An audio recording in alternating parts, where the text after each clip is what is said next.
בסייעתא דשמיא, בשם אדוני אל העולם נעשה ונצליח ובעזרת הבורא יתברך מלך מלכי מלכים הקדוש ברוך הוא יהי רצון שנזכה ללמוד וללמד, לשמור ולעשות ולקיים את תורתו תורת אמת בשם שמיים כדרכי אבותינו ונביאנו הקדושים עליהם השלום, עם כל הכוונות הטהורות של חכמינו זיכרונם לברכה, וברוך אתה אדוני למלך חוקיו וברשותו נתחיל.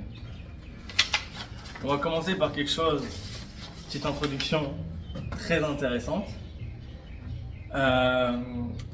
J'imagine qu'en cette période de l'Omer, vous êtes tous très pointilleux à respecter scrupuleusement toute la halakha qui tourne autour de cette période, ces coutumes de deuil, de ne pas écouter du tout de musique, de ne pas vous raser, de ne pas vous couper les cheveux, de ne pas vous marier, et même de ne pas travailler, ne pas faire de melacha à partir de la shkia, donc le soir. C'est bien beau tout ça, mais je vais peut-être vous surprendre et vous choquer, mais c'est le but. Enfin, le but c'est pas de vous faire du mal psychologiquement, mais c'est de rétablir la vérité telle qu'elle est, quitte à bousculer un peu vos habitudes. Et sachez que tout ça, c'est du folklore, voilà. Du folklore, ça ne se base sur absolument rien de, pas rien, mais rien de pertinent, rien de contraignant. On se rappelle que ce qui fait de nous des orthodoxes, c'est de se cantonner à l'orthodoxie qui est le Tanakh et le Talmud. Et bien sûr, les sages et décisionnaires qui sont restés fidèles au Tanakh et au Talmud. Tout celui qui va changer droite ou à gauche de quoi que ce soit, c'est un réformiste. Donc, on va maintenant prouver, et bien sûr on va faire tout un cheminement de tout un plan d'études ensemble pour comprendre d'où, quoi, où, comment, quand et quelle est en vérité la véritable halakha durant cette période et quelle est la véritable intention qu'on va avoir durant cette période, le véritable sentiment que l'on doit avoir durant cette période. Et j'espère que ça va vous éclairer, que vous partagerez ce cours à d'autres pour que l'on cesse d'imposer un joug au peuple d'Israël qui n'a aucun sens, et simplement faire souffrir les gens et les éloigner de la religion, parce que un des arguments premiers des traditionnalistes, des moins religieux, etc., c'est pourquoi je ferai tchouva, ou pourquoi même je me convertirai à cette religion, puisque c'est prise de tête. Dans les moindres détails de ta vie, on est là à rentrer et à t'interdire tout. Demain, on va t'interdire de respirer à côté d'un non-juif qui vient de manger du porc, parce que peut-être que la graisse du cochon qu'il a mangé et qui s'évacue dans l'air, et scientifiquement, c'est vrai. Scientifiquement, quand il expire, en plus il a la bouche pleine, ou s'il vient de manger la graisse, le machin, quand il respire, d'ailleurs il va avoir l'haleine du cochon qu'il a mangé de la viande. Alors on va rentrer dans le corps des particules de cochon. Ah mais attends quand même, on devrait interdire de respirer.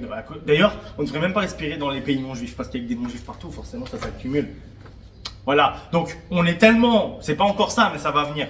Donc on est tellement là-dedans que justement, c'est la réputation qu'on a chez les juifs non religieux comme chez les non-juifs. Et ils n'ont aucun intérêt à s'intéresser à notre religion ou à se convertir ou à se renforcer par tchouva, puisque tout est interdit, tout est interdit. Et toute l'année, on est là à nous bassiner avec des interdits. Et en fait, quand on étudie, comme moi, 9 heures par jour environ, 9 heures par jour au collège, ou quand simplement, et pas juste étudier, rechercher, vérifier les sources, les origines de chaque halakha. Parce que si on étudie comme on nous apprend, Zrok ta sechel, jette ton cerveau, hein, et obéis au rabbin et c'est lui qui comprend mieux, ok. Ben, comme ça, on est des bons moutons et super, on finit dans le ravin, super. Il faut savoir remettre les choses en question, il faut savoir poser les bonnes questions, il faut savoir vérifier, ouvrir des livres. Et quand comme moi, vous allez voir ensemble qu'on retrace tout le cheminement depuis la Torah jusqu'à la halakha, jusqu'au poskim décisionnaire, les vrais, ceux qui sont restés fidèles au Tanakh et au Talmud, on répète, et ben vous verrez qu'en réalité, à aucun moment, on doit prendre sur nous des coutumes de deuil, et encore moins les imposer dans la halakha, pendant la période de Sefirat HaOmer, qui au contraire est une période de joie. Et on viendra aussi à prouver que tous ceux qui aujourd'hui ont des coutumes de deuil soi-disant pour les élèves de Rabbi Akiva, à la Shalom, sont en fait en train d'insulter, d'humilier l'honneur des sages de la Mishnah, des Tanaïm, et de Rabbi Akiva en premier. Voilà, on y viendra. Donc je pense que personne n'a envie d'insulter les sages du Talmud, de les humilier et de se croire plus pieux qu'eux. Alors, j'espère que ça va vous convaincre à aller tout de suite après ce cours, vous raser, vous couper les cheveux, aller travailler le soir si vous avez envie de travailler le soir, d'aller vous marier, hein, et allez-y, hein, de bon cœur. Moi je vous dis, même si vous avez une date de mariage, vous voulez prévoir maintenant votre date de mariage, vous êtes en période où vous êtes en train de prévoir une date de mariage avec, voilà, et vous attendez la fin de l'Omer, et ben non, attendez pas la fin de l'Omer. Ou si vous comptez vous marier l'an prochain, l'an prochain, exprès, parce qu'après ce cours-là, j'espère que je vous aurai convaincu avec toutes les sources, j'espère que vous déciderez de vous marier spécifiquement pendant la période de l'Omer. Et bien sûr, encore une fois, n'hésitez pas à prendre rendez-vous chez le coiffeur et à vous raser. On y vient. Donc, on commence avec un verset dans Deutéronome, donc dans Devarim, Parashat Re'eh, chapitre 16, versets 8 à 12. Je vous le fais en français. Ok ? Cette semaine, tu compteras donc, tu devras compter, hein, les sports là, tu compteras pour toi d'ailleurs. Depuis le commencement de la, ils traduisent par faucille, mais en fait c'est la moisson. Donc depuis le commencement, en fait, vous avez commencé à couper dans la moisson. Tu commenceras à compter cette semaine. Donc déjà, on apprend ici une chose très importante. On va le voir après dans le Rambam, après dans le Sefer Mitzvot, mais il y a une mitzvah de la Torah. La Torah nous demande de compter l'Omer. Déjà, première chose importante de savoir, le compte de l'Omer, c'est une mitzvah de la Torah. Ok ? Donc c'est très très important. Il faut le faire. Hein, pas prendre ça à la légère, quoi. On va compter, c'est quoi ça ? C'est pas la fin du monde. Dieu il nous a des trucs parce qu'on n'a pas compté. Sachez que si vous n'avez pas un jour, vous n'avez pas compté l'Omer, c'est un jour où vous n'avez pas mis votre filim. Pareil. Ok, enfin, sans juger la valeur des mitzvot, ça c'est Dieu qui sait, mais c'est un commandement positif de la Torah. Pire que ça, je vais vous dire. Ne pas compter l'Omer, c'est ne pas faire la brit milah de son fils au jour J. Et le faire plus tard. On le fait au final, hein. Oh, j'ai compté vite fait. Non, chaque jour que vous n'avez pas compté, c'est comme si vous avez annulé un commandement positif de la Torah. Donc c'est très très important. On commence par ça aussi, déjà qu'on remette bien les choses dans leur contexte aussi quand même, parce que c'est pas que s'opposer au folklore et aux mauvaises coutumes, c'est aussi apprendre la halakha. La halakha, sachez-le, il faut compter l'Omer chaque jour, c'est un commandement de la Torah. Maintenant, regardez très bien à quoi ça correspond ce commandement de l'Omer. Pourquoi on compte déjà ? D'après la Torah, le pshat de la Torah, on commence à partir de moment où on a coupé le blé, etc., toutes les récoltes pour la moisson. Tu commenceras à compter cette semaine. C'est lié à la moisson, c'est lié aux récoltes. Ça, on va en comprendre. Tu feras une fête de Shavuot, la fête des semaines, hein, pour l'Éternel, ton Dieu. Okay ? Tribut d'offrande volontaire de ta main. Nidvat yadecha. Une offrande volontaire que tu donneras comme t'auras béni l'Éternel, ton Dieu. Pendant l'Omer, il y a cette offrande justement des premières récoltes de la moisson. On fait un don à l'Éternel, ok ? Et le but c'est quoi ? C'est que Dieu, quelque part, c'est se rendre compte justement, comme tu as béni l'Éternel, ton Dieu. Pourquoi ? Parce que toute la récolte, le fait que tu aies récolté, que c'est poussé, que tu aies pu récolter des tonnes et des tonnes de blé ou d'autres choses, c'est grâce à Dieu. Dieu a favorisé que il y ait suffisamment de pluie, suffisamment d'eau, suffisamment que la terre soit nourrie comme il faut, que ça pousse bien, etc., etc. C'est Dieu qui te donne ça. Et donc tu dois remercier Dieu pour ça. Et on se réjouit parce que on ne peut pas consommer, on ne peut pas profiter de cette récolte, de cette moisson, tant qu'on n'a pas offert à l'Éternel. Et donc il y a la période de l'Omer, c'est une période de joie, parce qu'on peut enfin profiter du labeur, de la sueur de notre front. On peut enfin profiter du fruit de notre travail, des récoltes, etc., etc. Bien sûr, en ayant offert ce qu'il faut à l'Éternel, en ayant fait une offrande volontaire à Dieu. Et c'est très important. Déjà, ça nous apprend, encore une fois, la reconnaissance envers Dieu. Aussi, d'être reconnaissant. Mais aussi, cette joie. Vous vous rendez compte de cette joie quand on a travaillé durement. Alors aujourd'hui, on n'est plus des agriculteurs et des machins et tout ça. Alors c'est peut-être loin de vous, mais il faut que vous compreniez qu'on doit quand même vivre cette période exactement comme la Torah le demande de la vivre. Et même si on n'est pas agriculteur, on doit la vivre comme un agriculteur. C'est-à-dire que même si on se réjouit pas pour nous, on se réjouit aussi pour les autres, pour les agriculteurs qui ont travaillé comme des damnés pour que vous ayez des tomates. Non, mais ce que je veux dire par là, c'est que vous devez vraiment vous mettre dans la condition que purée. Qu'est-ce que ça devait être la joie à cette période-là? Comment ils ont travaillé, ils ont sué, ils ont planté, ça a poussé. Et enfin, ils peuvent récolter. Et enfin, ils peuvent profiter de tout ça. C'est une joie extrême.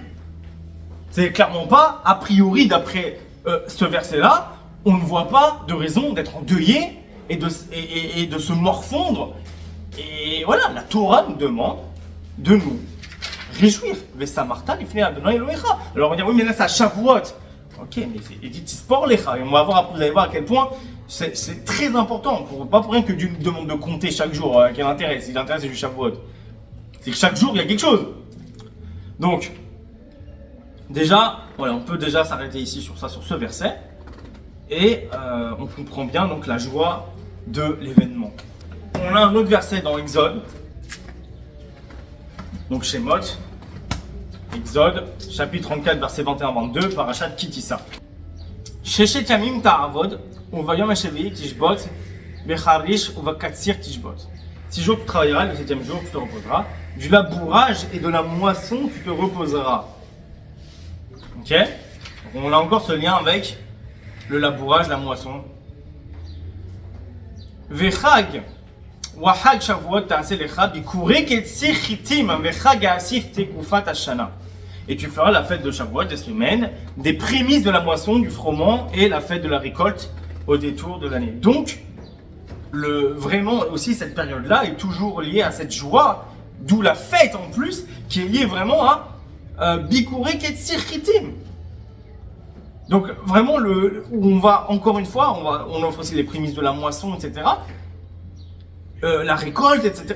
Tout est lié à la joie de profiter enfin de ces récoltes. C'est des moments de joie.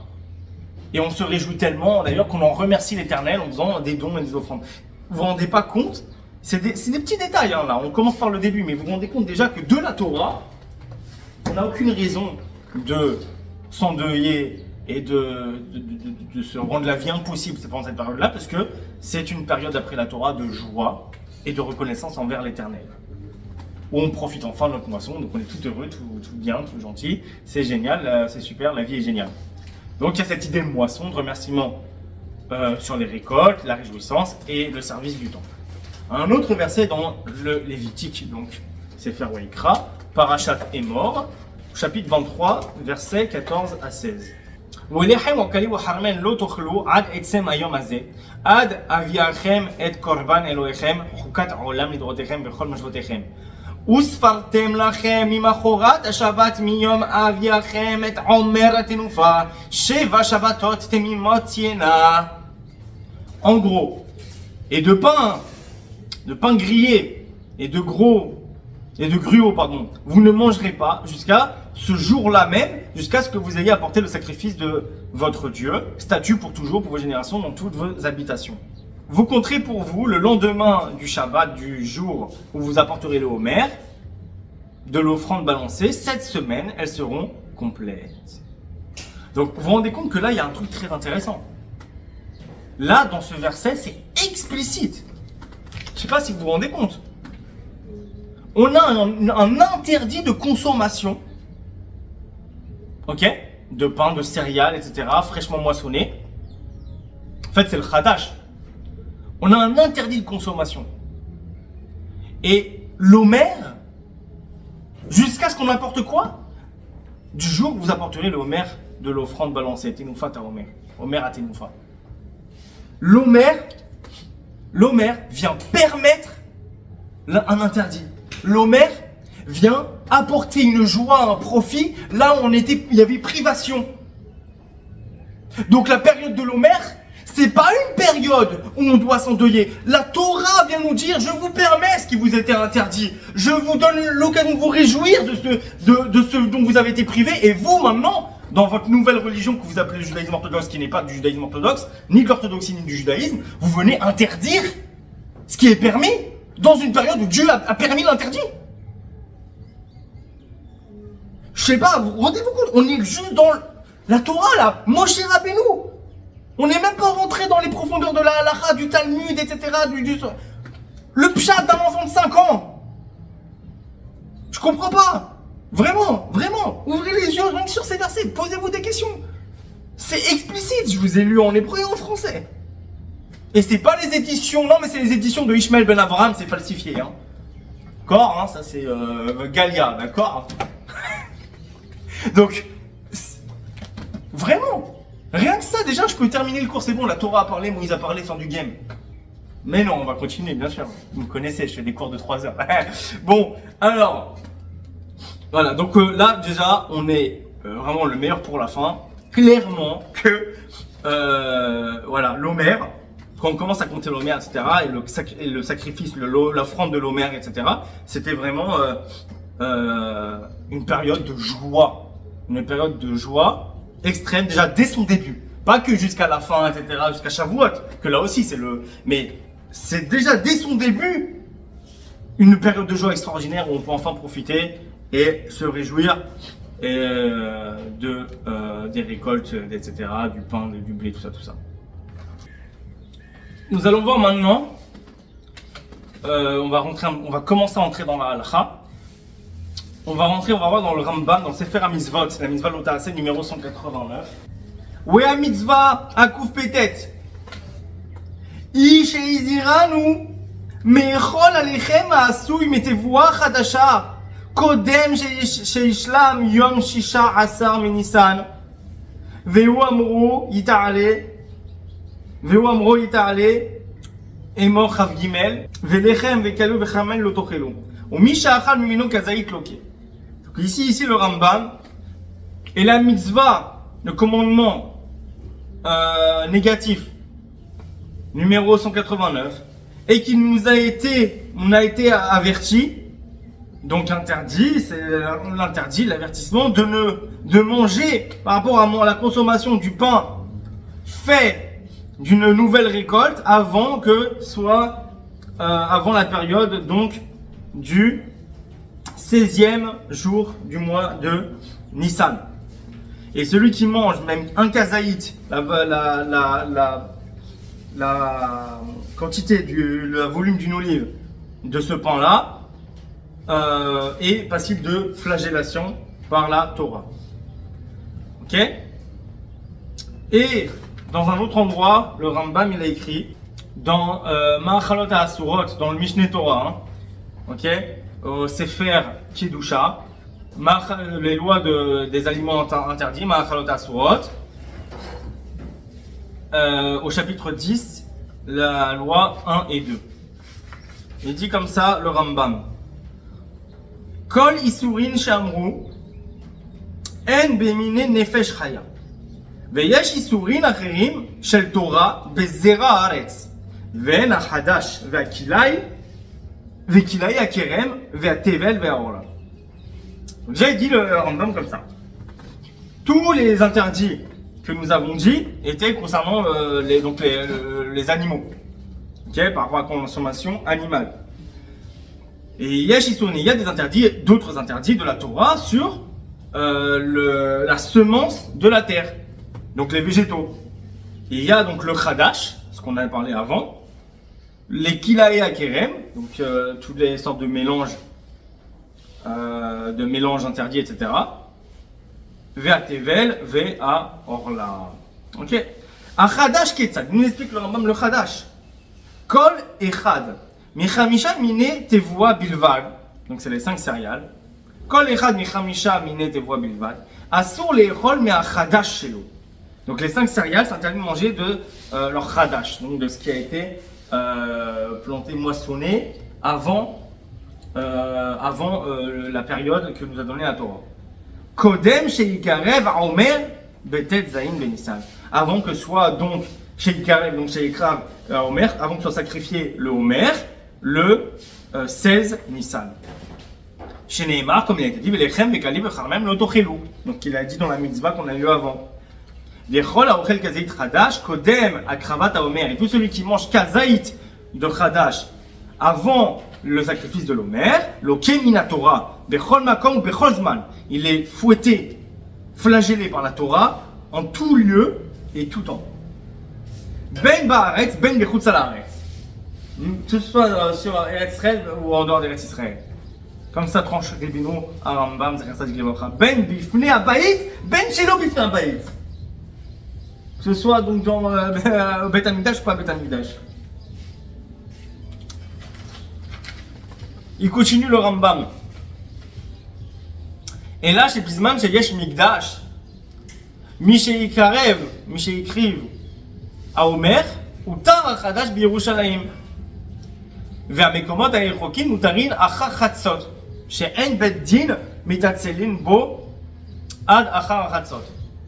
Donc il dit la différence, il dit quand même une différence, c'est qu'à l'époque il y avait le Bet Hamikdash, à partir du moment où il y avait le sacrifice de l'Omer, le Chadash était permis immédiatement à Jérusalem. Mais dans les autres lieux plus éloignés, c'était après Chatzot. Ok? Au Bizman, chez Ein Bet Hamikdash, donc aujourd'hui où on n'a pas de Bet Hamikdash, voilà quelle est la halakha d'après Rabbeinu. Kol hayom kulo, asur min Torah. Toute la journée, c'est interdit de la Torah.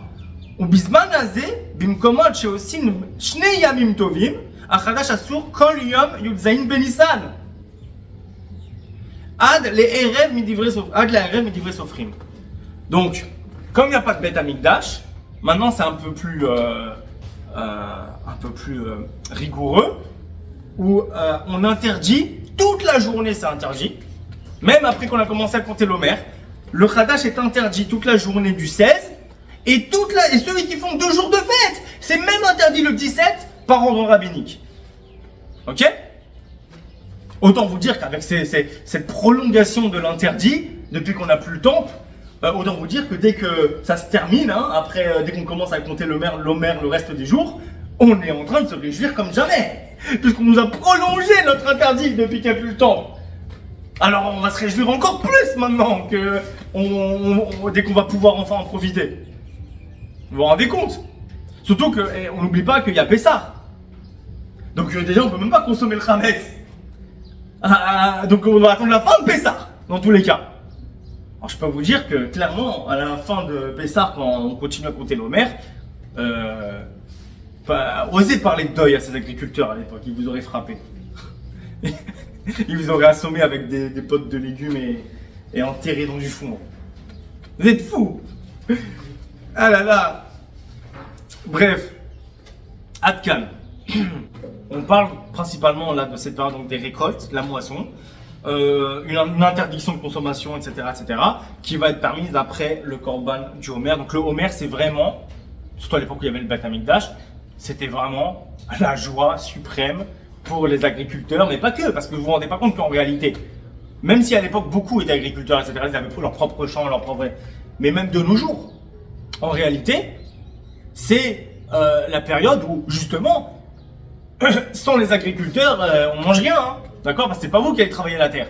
Donc, même pour nous, on se réjouit du fait qu'enfin les nouvelles récoltes vont nous arriver à nous dans le commerce. Ben oui. Donc on devrait se réjouir de toute façon de cette période, même quand on n'a pas connu la sueur de notre front et la fatigue et les crampes du travail dur des champs. Et ben on se réjouit quand même du fait que ça y est, la nouvelle récolte, la nouvelle moisson que les agriculteurs, elle va nous parvenir enfin. Elle va nous être autorisée à nous enfin. Dans le commerce. Donc on doit s'en réjouir aussi. C'est clairement une période de joie. Je vois pas où on peut trouver. Voilà. Mais on va y venir. Vous allez tous me dire là, non mais tu t'étends. Tout le monde le dit que c'est à cause des Talmidim de Rabbi Akiva. Arrête de là. On y vient. On va y venir. Mais je vous préviens que ça va pas vous plaire. Parce que déjà, rien que par là, déjà là, vous pouvez déjà vous poser la question. Une question très simple. Hein. Si de la Torah et de la halakha du Rambam, il ressort ça, que c'est vraiment une période de joie et de permission, il va falloir me dire, ou va falloir trouver une source très très solide hein, pour ajouter des interdits et du deuil dans cette période pour le décès des élèves de Rabbi Akiva. Parce qu'entre le décès des élèves de Rabbi Akiva et la Torah, Dieu, Moïse, etc., va falloir trouver quand même, va falloir une source béton, comme du Talmud par exemple. On va voir. Est-ce qu'il y a une source talmudique? Est-ce qu'un Sanhedrin a validé? C'est ça qu'il faut se poser comme question. Si un Sanhedrin a validé, mais on va voir. Donc on continue. Le Rambam, dans son commentaire sur la Mishnah, le Pirush Mishnayot, sur le traité Menachot, le chapitre 10, la Mishnah 1 à 3. Amar Hashem, Ba'omer, Imacharat HaShabbat, Yanifinu HaKohen Ba'inyan Tzadok B'Baitos, B'Dvar Be'ertiv, B'Trilat HaAvot, Vem Sovrim, Ki Shabbat, Amura Kan Shabbat Bereshit, V'Teh Ketzat HaOmer B'Yom Rishon. Bon, il dit là, il explique la marloquette entre les Karaïtes, les Sadducéens, qui plus tard seront les Karaïtes, et nous, les orthodoxes. On va pas rentrer là-dedans, peu importe. ובא בקבלה למשה מסיני כי אמרו קהל מחרת השבת כוונה שהוא ממחרת יום טוב שבמוצאי יום טוב הראשון של פסח תהיה הנפת העומר ואמר ספרתם לכם ממחרת השבת וכולי 7 שבתות תמימות תהיינה ולא תהיינה תמימות אלא אם יתחיל לספור מתחילת הלילה לפי שראשית היום מתחילת לילו. Donc on doit compter 7 semaines complètes. Et elles ne peuvent pas être complètes si on ne commence pas à compter dès la nuit. Puisque le début d'une journée commence à la nuit. ואמר, מאחל החמש בכמה תחל לספור, מלמד שקיצירת האומר בלילה כמו שבא לנו בקבלה. Le Rambam ici nous dit donc halakha, en gros. Comment ça c'est halakha, les maasé? On commence à compter, ça tout le monde est d'accord, il n'y a pas de souci. On commence à compter la nuit. Okay? Chaque nuit on compte. Il continue le Rambam. Ah, aussi l'importance, il faut comprendre que l'importance en plus du Homer à Tenoufa, c'est que ça repousse même, entre guillemets, le Shabbat. Parce que on fait le sacrifice même Shabbat. Donc ça veut dire l'importance de cette période-là, du sacrifice-là, etc. C'est tellement important que ça repousse le Shabbat. Comme il dit le Rambam dans Ilchot Tzemidin ou Moussafin, au chapitre 7, la loi numéro 3, jusqu'à la loi numéro 11, en fait là-bas il va extendre, mais globalement voilà ce qu'il dit. Ou Pessah makrivin korban moussaf bechol yom. À Pessah, on fait le korban de moussaf tous les jours. Mais yom harishon ad yom hashevi'i qui est moussaf rosh chodashim. Donc depuis le premier jusqu'au 7e jour, comme le moussaf de Rosh Chodesh, etc. Parim shenaim ve'el echad ve'shiva kevasim. Akol olot ve'seich chatat ne'echelet. Ok. Donc là il décrit qu'est-ce qu'on donne, les 2 veaux, etc. Les 7 moutons, bref. Et c'est tout en corbanola, tout est grillé en michoui, non bien comme il faut. Il y a juste le seir, le taureau, qui est un korban khatat qui est mangé. Ou beyom sheni, shel Pessah. Shiu yom shisha asar ben Nissan.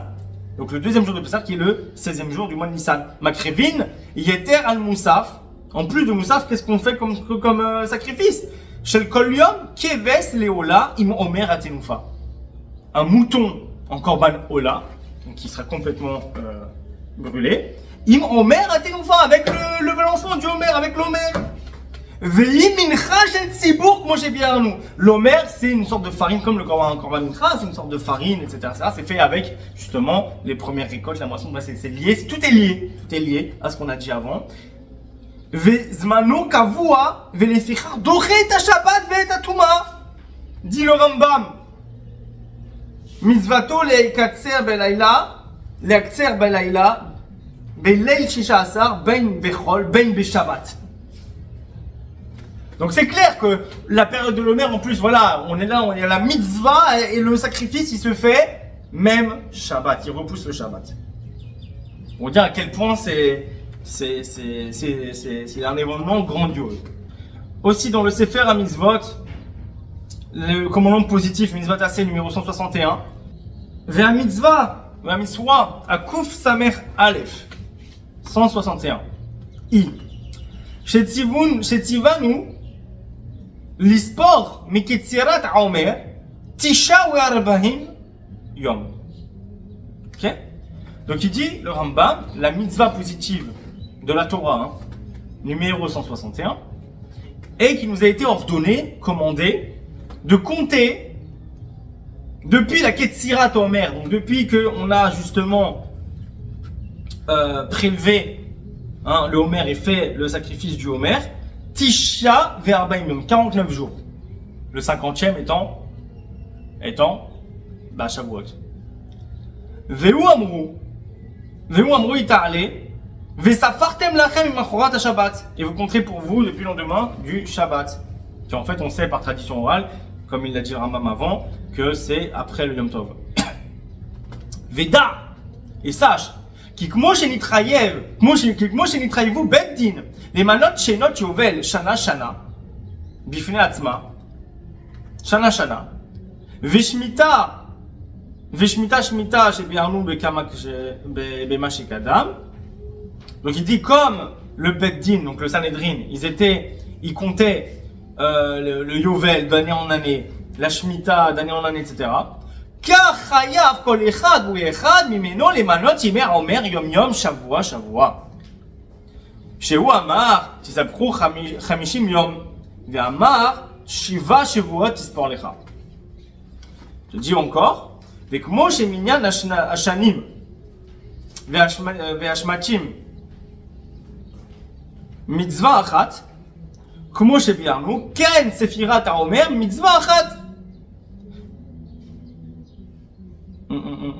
וכן, מנה אותם כל מי שקדמנו מצווה אחת, והאמת מה שעשו בזה. Donc, en gros, ce qu'il veut dire ici le Rambam, c'est que il comptait le Yovel et même la Shemitah année en année. Il comptait avec année. Et il dit ici, comme c'est marqué Sheva Shavuot Tzipor Lecha, il faut aussi compter les semaines. Il te dit en gros, Halacha Lemaaseh le Rambam, qu'on compte pas seulement que les jours, on compte les jours et les semaines. Okay, donc Halacha Lemaaseh, ça aussi dans le judaïsme, dans le faux judaïsme actuel, ils sont d'accord avec ça. Bon, il faut bien qu'il y ait un peu de judaïsme, sinon ça peut pas s'appeler judaïsme. Hein. Donc sur ça, on est d'accord. Bon, Hachem, on compte les jours et les semaines. Quoique sur la formulation, c'est mieux de dire, on le dira à la fin, mais c'est mieux de dire pas Omer que la Omer. Comme ça que j'ai entendu aussi de quelques rabbanim, rambamistes du judaïsme authentique. Et que ne te trompe pas par ce qu'ils ont dit dans le Talmud de Babylone au traité Menachot à la page 66a. Mitzvah, les mimane yomé, ou mitzvah, les mimane shavua, vetarshov, chez enshte mitzvot. Il dit, ne te trompe pas de croire qu'en fait, il y a une mitzvah de compter les jours et une mitzvah de compter les semaines. Mais comme il t'a dit avant, c'est tout regroupé en une mitzvah. C'est une mitzvah. La mitzvah, c'est de compter les jours et les semaines ensemble. Il n'y a pas deux mitzvot. Si vous avez, c'est-à-dire que si, ça veut dire quoi? C'est quoi l'implication halachique?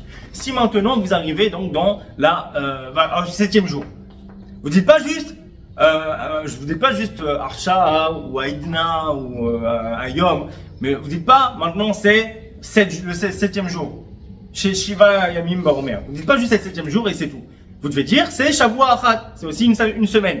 Si vous ne dites pas les 7 jours et vous dites que une semaine, ou vous dites que 7 jours mais pas que c'est une semaine, vous n'avez pas accompli la mitzvah de compter les jours, mais vous n'avez pas fait celle de la semaine. Vous n'avez pas accompli la mitzvah de compter la semaine, mais pas celle de compter les jours. Non! Le Rambam dit c'est une seule et même mitzvah. C'est-à-dire que si vous enlevez une des deux parties, vous n'avez pas du tout accompli la mitzvah.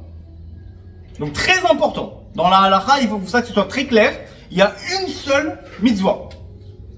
Pas comme les tefilines, justement. Où il y a mitzvah de la tête, mitzvah du bras, qu'on peut mettre le bras sur la tête, comme dit le Rambam, Zelo Me'akev Echad Dasheni. On peut mettre que les tefilines de la tête, que les tefilines du bras. C'est 2 mitzvot. Ok? Quand vous mettez les tefilines tous les jours, vous accomplissez 2 mitzvot. Pas une, 2. Maintenant, là, c'est Firata Omer. Quand vous comptez les jours et les semaines. Et si vous enlevez un des deux, vous n'avez pas du tout accompli la mitzvah. Ve'omnam hayu shte mitzvot. Il dit s'il y avait 2 mitzvot, Ilou Amrou, ils auraient dit les sages, Minyan Ayamim mitzvah ou Minyan Shavuot mitzvah. Donc le compte des jours c'est une mitzvah et le compte des semaines c'est une mitzvah. Or c'est pas ce qui est marqué. Vezema shelo ya'alam limi sheyita'am adibur. Ki ata כשתאמר חובה לעשות כך וכך, הנה לא יתחייב מזה המאמר שהפעולה ההיא מצווה בפני עצמה. C'est-à-dire que quand on vous dit c'est une mitzvah, que c'est une mitzvah de faire ça, comme ça, comme ça, comme ça, vous n'êtes pas en train de dire alors du coup ça c'est une mitzvah, ça c'est une mitzvah, ça c'est une mitzvah. Non, la mitzvah s'accomplit de telle et telle façon. Pour chaque telle, vous n'êtes pas dire alors ça c'est une mitzvah spécifique, ça c'est une mitzvah spécifique. Non, c'est comment on accomplit une mitzvah. Le Rambam il dit, et la preuve claire à cela, זה אותנו מונים השבועות גם כן בכל לילה באומרנו שהם כך וכך שבועות וכך וכך ימים ואילו היה שבועות מצווה בפני עצמה לא היינו מסדרים מניינם כי אם בלילי השבועות לבד.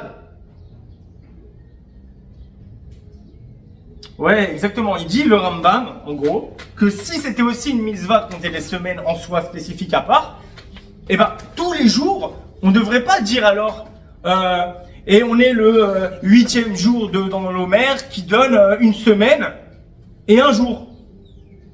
On devrait compter les semaines que quand c'est la semaine. C'est-à-dire, c'est un jour de l'Omer, 2 jours de l'Omer, etc., etc. 6e jour de Baomer, 7e jour de Baomer et une semaine. 8e jour de l'Omer, 9e jour de l'Omer, et on devrait faire comme ça les semaines que quand c'est la semaine. Si c'était la mitzvah en soi, non, c'est une mitzvah entière, complète, qui rejoint les deux. C'est pour ça que même quand on n'est pas encore arrivé à la 2e semaine, et ça, on continue à compter que c'est tant de jours qui fait une semaine et tant de jours qui fait non. Vous voyez, on assemble les deux tout le temps. Et s'il y avait une mitzvah spécifique pour chaque chose, on séparait entre les semaines, on dirait les semaines que quand c'est la semaine. On répéterait pas chaque fois que c'est une semaine. Vaïnou omrim shte brachot. Il nous dit aussi une chose très importante, Ribénou, que en plus on devrait dire 2 bénédictions. Asher kideshanu b'mitzvot tzivanu al sefirat yemei haomer ve'al sefirat shevouei haomer. S'il y avait vraiment 2 mitzvot, le Rambam il dit, on aurait dû dire 2 bénédictions. Une bénédiction sur le compte des jours de l'Omer et le compte des semaines de l'Omer. Or, c'est pas le cas. Toujours dans Ilchot Midin Moussafin, au chapitre 7, la loi numéro 22 à 25, il dit là-bas, Mitzvah tassé, l'ispor sheva shabbatot tmimot. C'est un commandement positif, nous dit le Rambam, de compter 7 semaines complètes. Miyom Avat Omer, depuis le jour où on apporte le sacrifice de l'Omer, chez Nehemar, Usfartem lachem imachorat Shabbat sheva Shabbatot. Et vous compterez pour vous, depuis le lendemain donc de la fête, 7 semaines. Au mitzvah limanot ayamim imashavuot. Et la mitzvah de compter les jours avec les semaines. Chez Nehemar, tesapro chamishim yom. Tisperu, pardon, donc comptez 50 jours. Ou mitrilat ayom balayla, donc le début de la journée, on a dit avant c'est le jour, la nuit pardon. Mounin, donc on compte à partir du début de la journée. C'est quoi le début de la journée? La nuit. D'ailleurs, chez les goyim, en soi c'est la même chose. Si jamais il y a des non-juifs qui comprennent pas ça, vous faites pareil les goyim. C'est quand vous le début de votre journée? À minuit. Minuit à minuit, donc c'est bien la nuit. Nous, c'est avant, dès le début de la nuit. Vous faites à minuit. Mais en fait, il fait encore nuit. Il fait encore nuit. Comment ça? C'est pas le jour. C'est encore la nuit du jour d'avant. Non, vous dites que c'est déjà le nouveau jour. Donc en fait, les goyim, ils font pareil, mais ils font de minuit en minuit. Nous, c'est du coucher du soleil, la sortie des étoiles, jusqu'à de sortie des étoiles, la sortie des étoiles, on peut dire ça comme ça. Vélo mana balayla, il a oublié, il n'a pas compté la nuit. Moni bayom, ve'en moni nela meumad, ve'im mana meushav yatsa. Donc il y a deux choses. Déjà, quand on compte, on doit dire une bénédiction. On a dit le soir, on dit une bénédiction. Le Rambam à aucun moment ne dit, il ne dit qu'on ne dit pas la bénédiction. C'est-à-dire qu'il dit, regardez, il dit, qu'est-ce qu'ils disent le judaïsme actuel? Ça peut se comprendre à cause de sa fake brachot et tout, mais qu'est-ce qu'ils disent? Que si on a oublié ou qu'on n'a pas compté même volontairement, peu importe, on n'a pas compté la nuit et qu'on veut compter le jour, on compte le jour sans bénédiction. C'est la halakha des acharonim. Qu'est-ce qu'il dit le Rambam? Shachar velo mana balayla. Moni bayom. À aucun moment il dit belo bracha. C'est-à-dire que d'après Ribénou, si la mitzvah elle est toute la journée, la mitzvah elle est toute la journée. Donc ça veut dire que si vous n'avez pas compté la nuit, que les khatrila on met la nuit, enfin on compte la nuit avec bracha. Si vous avez oublié, vous n'avez pas, peu importe ce qui s'est passé, quand vous voulez compter le jour, c'est encore la mitzvah. Donc vous dites la bracha. Ok? Donc là c'est très important parce que Ribénou il nous dit donc à aucun moment, sinon on va pas dire que le Rambam il était marché arabi, hein. Ok? Il l'aurait précisé. Donc on dit la bracha et c'est logique. Pourquoi c'est logique? Parce qu'il nous dit que la mitzvah elle dure toute la journée. Il dit mitzvah zou al kol ish misraël mikol makom mikol zman nashim vavadim pturim mimena. Donc déjà la mitzvah de compter le Homer, elle est pour tout homme d'Israël. En tout temps et en tout lieu, mais les femmes et les esclaves, et bien sûr les enfants qui sont petits, etc., ils sont dispensés de la mitzvah. Ça veut dire qu'ils font pas de bracha. D'accord? S'ils veulent compter, ils font pas de bracha, parce qu'ils sont dispensés. וצריך לברך בכל לילה, ברוך אתה השם אלוקינו מלך העולם, אשר קידשנו מצווה וציוונו על ספירת העומר, קודם שיספור. Donc, il dit, ah, tu vois, le Rambam, il dit, il faut dire chaque nuit, donc tu vois que la beracha c'est la nuit. Encore une fois. A priori, on doit compter la nuit. Donc, il te parle de la halakha de Yom Yom, on le fait quand la nuit. Donc, là, chaque nuit, quand tu vas compter, tu dois faire la bracha, Baruch ata Hashem Elokeinu melech haolam, asher kideshanu bemizota uetzivanu, al sefirat haomer. Ok? Avant de compter. D'accord? Enfin, bracha, après on compte. Mana velo birer, yatsa veilo choser mbaria. Si on a compté sans dire la bracha, on est quitte et on n'a pas besoin de redire la bracha. Ok? Mais comme il a dit avant, veshachar velo mana balayla mone bayom, il n'a pas dit sans bénédiction. C'est une mitzvah qu'on peut faire cette mitzvah. C'est une mitzvah, le Rambam mitzvah de la Torah, c'est une mitzvah qui est valable. Quand est-ce qu'on peut la faire cette mitzvah? Elle est tous les jours, et quand? Depuis la nuit, le début de la journée, jusqu'à la shkia, on va dire shkia. C'est à Kochavi, mais shkia, c'est mieux. Jusqu'à la shkia. Toute la journée, vous pouvez faire cette mitzvah, et c'est une mitzvah. Donc, vous êtes ordonné de faire cette mitzvah. Et donc, comme on est commandé par cette mitzvah, on fait la bracha. Et je vais vous dire maintenant un argument pertinent qui met un gros uppercut au judaïsme actuel, qui n'est pas du judaïsme. Donc, regardez la logique la logique implacable. Puisque c'est une mitzvah de la Torah, mais que la bénédiction c'est des rabbanan, la bénédiction c'est des sages, ok? Regardez bien. De la même façon que les téphilines, c'est une mitzvah de la Torah et la bénédiction est des sages. Si vous n'avez pas mis les téphilines le matin à Shacharit, vous devez donc les mettre à Mincha. Ou même entre les deux, au passage. Vous pouvez les mettre quand vous voulez, il faut les avoir toute la journée en théorie. Mais pour vous, pour le judaïsme actuel, qu'on va absolument empêcher les juifs de mettre les téphilines, alors vous devez donc les mettre, vous n'avez pas mis à Shacharit, vous les mettez quand? À Mincha. Ok, ça, même la boîte de la Torah sur Nisbox, ils sont d'accord. Donc, on met les téphilines à Mincha. Tous les rabbins du faux judaïsme sont d'accord que on dit la bracha. Personne ne vous a dit de mettre les téphilines sans bracha parce que vous les avez pas mis à Shacharit. Et d'ailleurs, si vous voulez mettre 100 fois les téphilines dans la journée, vous dites la bracha. Et ça, même votre Shulchan Aruch, il le tranche comme ça, la halakha. Les téphilines, vous les mettez 100 fois dans la journée, 100 fois vous dites la bracha. Donc moi, de la même logique, l'Omer, si vous avez loupé ou oublié ou peu importe quoi de compter l'Omer au début de la journée qui est la nuit, mais quand vous êtes arrivé le matin, vous avez encore l'obligation de compter. C'est une mitzvah. Et donc quand vous dites la bénédiction sur les tefilines, et ben vous devez dire la bénédiction sur le compte de l'Omer. Logique implacable, non? Logique implacable. Et pourquoi donc, alors pourquoi l'intérêt de la laïla? Pourquoi c'est le nana? Parce que comme la laïla, la nuit, c'est le début de la journée.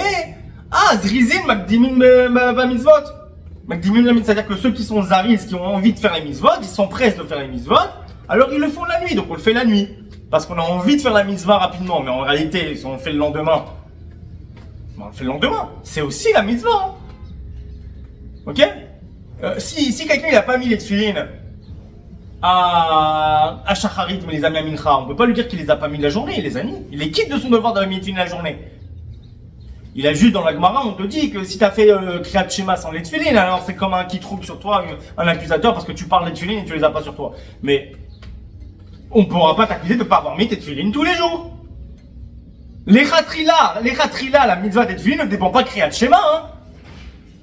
C'est un moussard qu'on veut t'enseigner, donc qu'on te dit que celui qui fait Shema sans les tefilines, alors, non. C'est un moussard. C'est pas halakha que la mitzvah de tefilines s'accomplit uniquement pendant Shema. Ou que la mitzvah de Kriyat Shema se fait uniquement avec les tefilines. Non, putain, c'est deux mitzvahs qui sont différentes, qui n'ont rien à voir, mais zéro rapport entre les deux. Et on t'amène à Moussard que puisque là-bas tu parles des tefilines, c'est bien d'avoir les tefilines sur toi, parce que du coup, sinon, c'est comme si tu allais voir le roi et que tu lui disais, je sais pas moi, que c'est très important. C'est très important de s'incliner devant le roi, etc. par respect, et toi tu t'inclines pas. Ouais, mais bah alors incline-toi.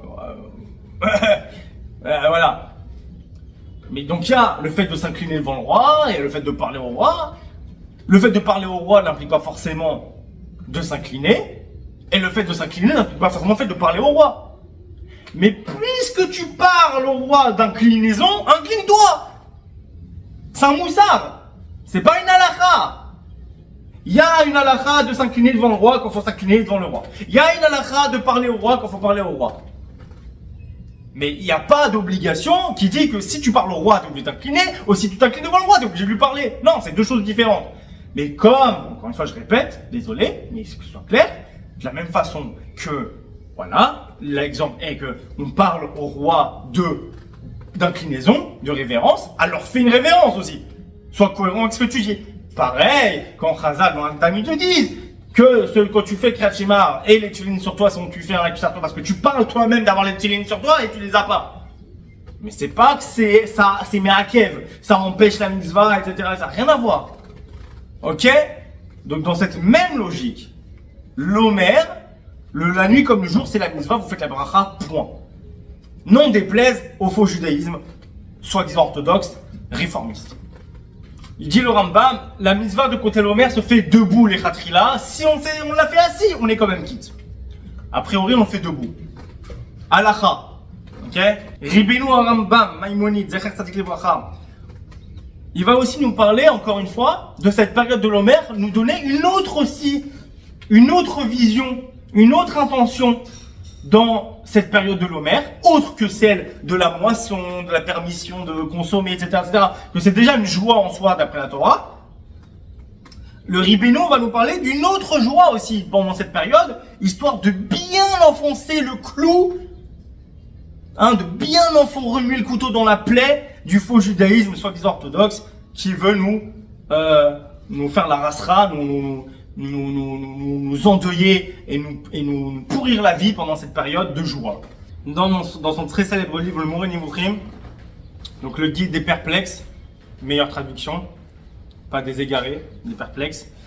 Sefer Moreh Nevuchim, Chelek Gimel, Perek Mem Gimel, partie 3, volume 3, partie 3, au chapitre 43. Nous dit comme ça Ribénou. Au Shavuot, ou Yom Matan Torah. La fête des semaines est le jour de la révélation de la loi, donc de la Torah. pour glorifier et honorer ce jour. On compte les jours à partir de la première des fêtes jusque-là. Comme quelqu'un qui attend l'arrivée de son meilleur ami qui compte les jours et les heures. C'est là la raison pour laquelle on compte le Homer, à partir du jour de la sortie d'Égypte jusqu'au jour de la révélation de la loi, qui était le véritable but de cette sortie. Et je vous ai amené vers moi, Exode 19.4. On peut continuer, mais on peut déjà s'arrêter là. Déjà là, c'est bon, fini. Déjà rien que là, ça y est, on peut arrêter le cours. Qu'est-ce qu'il nous dit, Ribénou? Que l'Homer, le conte de l'Homer, c'est un conte tellement... On n'est pas censé s'attrister. On est censé être tout fou, on est tout fou. Mon invité, mon pote, mon frérot, il arrive. Ah là là, encore un jour, ah quelques heures. Fou. Le fiancé qui attend sa fiancée, le mariage est prévu à telle date. Ils se sont fiancés, à l'époque du Talmud, on se fiançait un an avant. Le mariage va arriver, compte les jours pour voir sa fiancée. Il compte les jours et les heures. Allez, encore une semaine, encore quelques jours, quelques heures. Ah, il est là. On le fait à un moment pour s'endeuiller, là. Te coupe pas les cheveux, te rase pas, écoute pas de musique, fais morfonds-toi. Et travaille pas et la rasera. Vous êtes malade ou quoi? On est censé être fou d'impatience, d'excitation au don de la Torah. On a envie de recevoir la Torah. Alors bien sûr, on a déjà reçu la Torah. Donc là, il ne faut pas avoir attention à un truc, on ne reçoit pas la Torah de nouveau. Ça, c'est une hérésie. Mais on se souvient du don de la Torah. Donc, on compte l'Homer aujourd'hui, on se remet à la place de nos ancêtres, comme il dit le Rambam, dans ce même chapitre du Moreh Nevuchim, où il va expliquer que la fête des tentes, des cabanes, Sukkot, tout ça. Le but, c'est aussi de se mettre à la place à l'époque des autres, comment ils étaient. Donc c'est pareil, on se met à la place des enfants d'Israël, jusqu'au don de la Torah. Comment ils étaient fous d'excitation. On va bientôt, ça y est, on a quitté l'esclavage, on va recevoir la loi de Dieu, on va rentrer dans la terre sainte, ça va être génial. On doit être dans cette excitation-là que, voilà, se mettre à leur place, imaginer, et au quotidien, simplement, se dire que on va arriver à Shavuot, et c'est la fête où on a reçu la Torah. On doit être impatient presque d'arriver à Shavuot. On est là en mode waouh. Tous les jours on compte. Il dit il n'y a pas plus clair. On compte chaque jour de l'Homer comme quelqu'un qui est impatient de retrouver une personne qui doit bientôt arriver. Il compte les jours et les heures. Ben nous on compte les jours et les semaines. Les semaines et les jours. C'est le parallèle est magnifique. Et là, bonne chance. Bon courage pour nous insérer du deuil, d'après Ribénou Rambam, Maïmonide, d'un des trois piliers de la halakha. Bonne chance. Bonne chance. Parce que là, c'est explicite. Hein. C'est explicite. On doit être tout heureux, sauter de joie, être impatient d'excitation. Le contraire de ce qu'on nous enseigne. Le contraire de ce qu'on nous enseigne aujourd'hui. Je sais pas, ouvrir les yeux au bout d'un moment, moi, je sais pas ce que... Après, je peux plus rien pour vous. Avec tout ça, tout ce qu'on vient de voir maintenant, c'est clairement, je sais pas comment, qui pourrait oser s'endeuiller pendant cette période. C'est un affront. Comme dit Yosef Rem de Bagdad, Ben Israël, c'est un affront, un outrage, un geste d'enfant. Il dit ça dans Proki Anashim, chapitre 17. Bref. Pas sur ça, sur un autre sujet, il parle bien sûr là-bas, pas de ça. Mais l'expression, un outrage, un affront, un geste d'enfant. C'est ça, hein. C'est exactement ça. Si vous endeuillez une coutume de deuil pendant cette période, on n'aurait pas de grande place en tout cas, le jour du jugement, sauf pour les gens vraiment, qui ont vraiment complètement jeté leur cerveau et qui sont vraiment des idolâtres, que peut-être qu'ils peuvent être considérés comme des Tinok chez Nishba, que Miskinim ils ont grandi dans l'hérésie. Alors, bon. Mais ceux qui ont un peu de cerveau de jugeote et qui étudient la Torah et qui sont un peu éveillés, hein, avec tout ce que je viens de ramener là, ça y est, fin du game. Fin du game. Vous avez le choix entre la boîte de la Torah sur Xbox, la flamme et les autres rabbins du jeu contre, pas moi je suis personne, moi mettez à ma place le stander. C'est le stander qui parle, c'est pas moi. Ok? Moi j'existe pas, moi je fais que lire. Contre qui? Contre Moshe Rabbeinu, à la Shalom, donc contre Dieu, parce que c'est la parole de Dieu, hein. Donc contre Dieu, contre Moshe Rabbeinu, à la Shalom, contre tous les prophètes, contre le Talmud, on va y venir, et contre Ribbeinu à Rambam. Ok? Moi, la vérité, mon choix, il est vite fait. Hein. Déjà, entre le Rambam et tous vos rabbins YouTube et même vos sages depuis 500 ans, mon choix, il est vite fait. Hein. Rambam.